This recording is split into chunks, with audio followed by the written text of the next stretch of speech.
उसकी रक्षा करने के लिए। आराम महसूस करते हुए एलन मुस्कुराता है, ये महसूस करते हुए कि उसे शार्लेट की चिंता होने लगी है। जैसे ही एलन शार्लेट को अपने अल्फ्रेडो सॉस से भरने के बारे में सपना देखना शुरू करता है, एक विशाल रोबोट जैसा प्राणी एलन से पूछता है कि क्या वही उसके निकम्मे गुंडों को बाहर निकालने वाला था।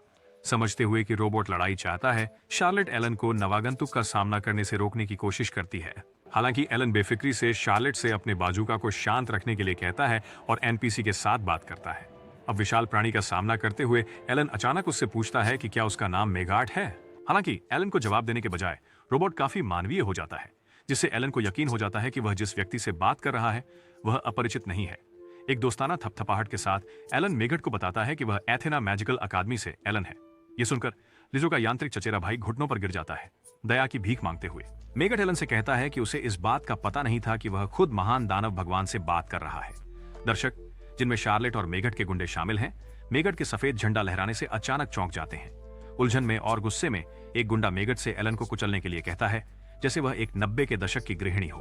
हालांकि मेगार्ट गुस्से में आ जाता है और अपने अधीनस्थों को एलन को बांधने का आदेश देता है। इस दृश्य को देखते हुए शार्लेट तब तक और अधिक भ्रमित हो जाती है जब तक कि एरुका नहीं आती और यह प्रकट नहीं करती कि उनके पिता देश के सबसे बड़े जादुई अकादमी के अध्यक्ष हैं।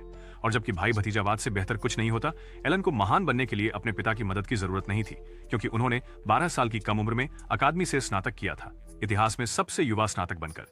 और चूंकि वह जादुई दुनिया के आइंस्टीन थे, एलन जल्दी ही एक शिक्षक सहायक बन गए और बाद में छात्रों द्वारा उन्हें डेमन लॉर्ड का उपनाम दिया गया। वर्तमान में एलन मेगार्ट से अपना सिर उठाने के लिए कहते हैं। केवल रोबोट को एक ऐसे भाव के साथ मिलता है जो कहता है कि एलन उसकी मदरबोर्ड को नष्ट करके उसे अनाथ बनाने वाले हैं। दूसरी ओर डेमन लॉर्ड मेगार्ट से कहते हैं कि भले ही उसने उसे नुकसान नहीं पहुंचाया, उसने उसकी चार्लोट को चोट पहुंचाई है। अचानक एलन अपने कदम रोकता है और सोचता है कि वह अपने चार्लोट को क्यों बुला रहा है। कुछ दिनों बाद मायाचा और इरुका एलन की जायदाद पर लौटते हैं, केवल उसे अपनी दयनीय अवस्था में डूबा हुआ पाते हैं, ये जानते हुए कि केवल क्रिप्टो में निवेश या प्यार ही किसी आदमी को ऐसा बना सकता है। लड़कियां एलन से पूछती हैं कि क्या वह और चार्लोट स्वर्ग में मुश्किलों का सामना कर रहे हैं। एलन ने लंबी सांस ली, उनके संदेहों की पुष्टि की और बताया कि कुछ दिन पहले उसने चार्लोट को उसकी सेवाओं के लिए वेतन की पेशकश की थी, लेकिन चार्लोट, जो एक पूंजीवादी का सपना है, ने पैसे लेने से इनकार कर दिया। बहुत मनाने के बाद एलन उसे मनाने में सफल रहा और जब उसने स्वीकार किया तो उसने उससे पूछा कि वह अपनी पहली सैलरी के साथ क्या करना चाहती है। थोड़ी हिचकिचाहट के बाद चार्लोट बताती है कि वह अकेले ही शहर जाना चाहती है। अब वर्तमान में एलन कोने में उदास बैठा है। चार्लोट के अकेले जाने के विचार से दुखी वह अपनी कहानी को जारी रखते हुए मिचार्ट और एरुका को बताता है कि चार्लोट ने उसे इसे भूल जाने के लिए कहा था, लेकिन उसे अच्छे से पता था कि जब एक महिला अनुरोध करती है, भूलना वास्तव में कोई विकल्प नहीं होता। इसलिए एक दृढ़ मुस्कान के साथ उसने उसे आश्वासन दिया कि वह अपने जादू का उपयोग करके उसे शहर का दौरा संभव बना देगा। एलन की समस्या सुनने के बाद एरुका ने उसे बताया कि उसकी समस्या का समाधान संभव है। कुछ घंटे बाद शार्लोट को शहर में अकेले आराम करने की अनुमति मिलती है। बेशक उसे अज्ञात रूप से एलन, एरुका और मायाचा सभी दूर से उसका पीछा कर रहे होते हैं। शार्लोट की चुपके से जासूसी करते हुए लड़कियां एलन से पूछती हैं कि क्या उसे पता है कि शार्लोट ने अचानक से अकेले शहर जाने की इच्छा क्यों जताई। जब एलन बताते हैं कि शार्लोट कुछ खरीदना चाहती थी लेकिन उसे नहीं बताया कि क्या, तो लड़कियां मान लेती हैं कि शार्लोट के पास अच्छा गर्ल्स गॉन वाइल्ड पल चल रहा है और शायद एक ऐसा खुश करने वाला यंत्र खरीदेगी जिसका नाम है बिग पापा पाउंड केक। हालांकि एक थ्रस्ट बड़ी से डरने के बजाय एलन इस बात से काफी खुश हो जाता है कि शार्लेट अपनी स्त्रीत्व को अपना रही है। जैसे ही वे चार्लोट का पीछा करते रहते हैं, माचा चिंतित हो जाता है और गैंग को सूचित करता है कि चार्लोट जिस रास्ते पर चल रही है वह खतरनाक है। पता चला कि मर्ड जिला न्यूयॉर्क शहर की सड़कों से भी बदतर है।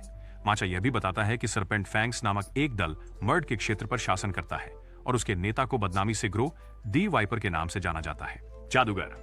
ये सुनकर इरुका एलन से पूछता है कि क्या उन्हें चार्लोट को रोकना चाहिए, लेकिन वह कहता है कि उन्हें चार्लोट को अपनी पहली साहसिक यात्रा करने देनी चाहिए। अधिक शिकायतें सुनने के बजाय एलन चला जाता है, जबकि चार्लोट ग्रो और उनके गैंग से टकराती है।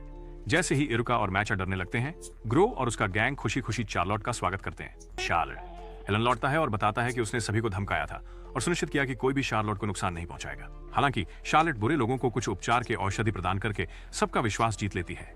ग्रो शार्लेट की दयालुता पर भावुक हो जाता है और वादा करता है कि वह कभी भी बुराई का मार्ग नहीं चुनेगा। फिर वह शार्लेट से पूछता है कि उसका दानव प्रभु के साथ क्या संबंध है। 1 मिनट के लिए रुकने के बाद शार्लोट खुलासा करती है कि जब उसके पास कोई जगह नहीं थी तब एलन ने उसे एक जगह दी और उसे नौकरी पर रखा, जिससे यह साबित होता है कि एलन उसका स्वामी है। यह सुनकर ग्रो और उसके लड़के सोचते हैं कि क्या शार्लोट जैसी देवी को एलन जैसे दुष्ट व्यक्ति द्वारा गुमराह, प्रेम से धोखा और नियंत्रण में रखा जा रहा है। हालांकि शार्लेट स्पष्ट करती हैं कि एलन वास्तव में एक अच्छे व्यक्ति हैं और वे सारी रात शरारती चीजें करते रहते हैं। ये सुनकर इरुकोव और माया चेग एलन को एक धमाकेदार साइड आई देते हैं जिससे एलन को सफाई देनी पड़ती है।